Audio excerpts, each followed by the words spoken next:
নমস্কার বন্ধুরা, আমি কিছু কথা আপনাদেরকে বলতে চাই, আমার জীবনের কিছু কথা।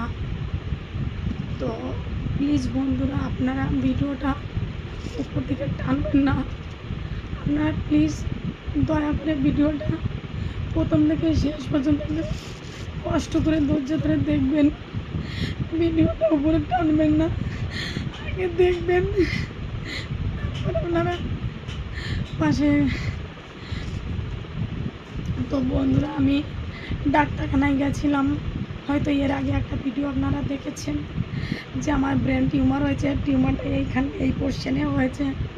তো এটা আমার অনেক আগে থেকেই হয়েছে, আমি বাড়িতে কাউকেই জানাইনি, কারণ সবসময় যন্ত্রণা হতো, ব্যথা হতো, মানে প্রচণ্ড ব্যথা হতো। এমনকি ব্যথা যখন শুরু হতো তখন মানে 2 দিন 4 দিন 5 দিন একটানা থেকেই যেত, কখনো ব্যথা কমতো না। তো ডাক্তার দেখিয়েছি, ধরা পড়ছিল না।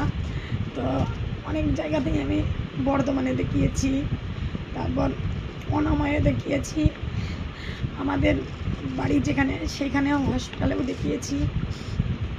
তাই এখন টিউমারটা এখানে পুরো ফুলে উঠেছে। তাই এখন ধরা পড়ে গেছে। এই দেখুন তার এক্সরে প্লেট, এই দেখুন টিউমার ধরা, এই দেখুন দেখা যাচ্ছে, এই দেখুন তার রিপোর্ট। এই যে ডাক্তার দেখিয়েছি, সমস্ত কাগজ ডকুমেন্টস আমার কাছে রয়েছে।